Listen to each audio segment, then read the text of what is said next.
Hey y'all, I know it is late, but I haven't did a video in probably about a month. Just been really, really busy and the holidays and working a lot, and I'm actually at my second job now and transitioning school, so I just kind of had a lot going on, and I'm in my third trimester, so just a lot going on. Um, but it's still 2026, so I want to check in before the end of the month and just see how everybody was feeling. I know holidays can be rough, especially with depression, just anxiety, um, and then still having to show up for our kids if you have one. Like on one of my little ones, he is attached to my hip. I can't do anything. I can't go anywhere. He has to be like right on me. Um, and so I just wanted to check in because we're all going through stuff. I'm working too. We're all going through stuff and we're all dealing with some type of,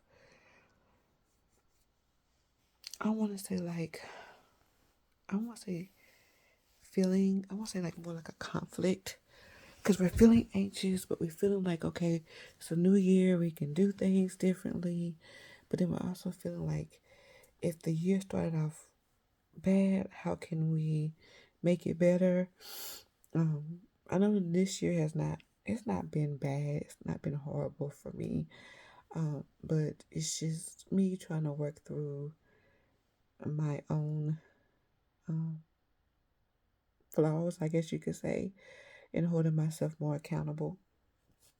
Um, Me and my husband had a conversation, and I just asked him, like, is it something that I did? Because I know, I'm not perfect. So dealing with me and being with me and living with me can be a handful. So I want to take acknowledgement and, you know, say, okay, if I did something, what did I do? Excuse me, take that accountability and try to fix on it from my end. Because every year we deal with something, and that feeling can drive us um, to do things that we may not really want to do. We may later regret. Like some people can't deal with tough situations, tough conversations, so they withdraw, they drink, they smoke, and then it turns into substance abuse because now your body's relying on that because you put so much in there. Like some people drink every single day of the week. It doesn't have to be an occasion. Nothing's going on. It's just, okay, I don't have to work today, or I'm off work now, or I just want to drink. Like something. Oh, I am so sorry. Something is driving that person to turn to alcohol because why you to me, my question is, and I'm not judging anyone, is why can't you just enjoy your day off without alcohol or something? Like your body is so dependent on that that if you had to cut it off, would you be able to survive? If you had to cut off any addiction, it doesn't have to be drugs or alcohol. It could be shopping, it could be cleaning, it could be organizing, it could be some people are addicted to. Make sure one under my nose. I'm sorry, y'all. Um, like I seen a girl on Facebook, which I mean, you have to kind of half and half that, but she was addicted to vabbing. Excuse me, vabbing, where she would take her private area juices and just wear them like cologne. No, I cannot do that. Um, no, thank you. Will not do that. So it doesn't necessarily have to be anything hard. But the question is, if you had to quit your addiction, it could be working. Some people are addicted to working. They need overtime. They want to work all the time. They want to work all day, every day, because they need money and they need it now. Nothing wrong with working overtime. Yes, I'm at work now. Um, but uh, it's a difference in like working because you need to, because you have something coming up, or because you don't have a life outside of work. And that can be a lot as well. If you don't have anything going on for you outside the normal day to day, it does mess with your functionality, your social skills, because if somebody invited you out for coffee, how would you act? Or if you wanted to go to movies, how would you act? Or if you had to take your kids out and all you do is work, how do you know what to do with them? Like, do you know where to take them? So I'm saying that to say this because I have kids too. That work life balance is so important, and I'm incorporating that in 26. I want to do more with my kids because number one, they watch everything, and a lot of things that people have habits, good or bad, are genetics. They get through genetics or they get from their parents. Oh, my mama used to work 2 and 3 jobs, so I'm going to work 2 and 3 jobs. And, oh, my daddy was a hard worker, or, and just because your parents worked and busted their tail does not mean that you have to work that hard and bust your tail either, you know? Because if you think about it, if your parents worked hard and you never went on any trips, you never went out of the state. You never went to a different country. You never went, I mean, you never did anything other than, the regular, like maybe the movies or a skating rink or parks. But if you never did anything where you had a moment like, oh my God, my mom did this, like, I'm going to give you an example. My mom took me on my first airplane flight. We went to Minneapolis, Minnesota, and we went to the Mall of America. No clue where we were going. She woke me up at the butt crack of dawn and was like, just get in the car. She told me to save all my money. We were going. So I'm thinking we're driving. No, she drove us right to Greensboro Airport and we flew. And it was like, oh my God, I had never seen a mall that huge. Like everything, and we had a cute little hotel. And then we were only there for like a couple of days, but we flew back. But just the fact that my mom thought enough of me to fly me to another state to go to a mall, you know what I mean? It's more to life than local stuff.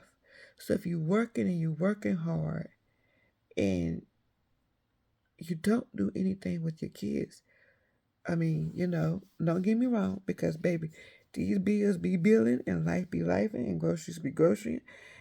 I'm saying all that because I haven't took my kids anywhere as of yet. But my plan is to get out of that mindset, because if I'm going to work hard, me and my kids are going somewhere. It's time to travel. It's too much afterpay and Klarna and payments that we can't take. I mean, even if we go on a cruise for a couple of days, or if we go to, well, I mean, I'm in Florida, so, like we're going to Disney in October. But if we go, let's say we want to go to California to see the Disneyland, actually, or so, we should be able to save up and do that. Because if not, then your kids think the cycle is always work, work, work. And that's anxiety, because who wants to grow up feeling like that their life is just going to be work all the time? All work, no play, you know? So I'm just saying it's important to have a work-life balance. Yes, we're gonna pay bills, but guess what? If when we go 6 feet under, them bills gonna keep rolling in. Duke Energy gonna still say, "Hey, we gotta pay your light bill." Mortgage people, rent people, car notes. If you still have it, if something happens, car insurance don't stop, taxes don't. Nothing stops when you 6 feet under. It just goes on to your other family for them to pay. So I'm saying pay your bills and do right, but also make those memories, take those trips, do those things, spend that time. It's very important because you are setting the standards of how your child is going to navigate through life and the type of expectations they have for themselves. Like, oh, my mama, she told us if we work hard and we did this, we would go somewhere. So now, as an adult, I want to work and I'm going to work overtime because guess what? I'm going on a trip, or I'm going to take myself to the mountains, or I'm going to a different country. Oh, I want to go to Puerto Rico. I want to go to Dominican Republic. I want to go to Belize. I want to go to Dubai.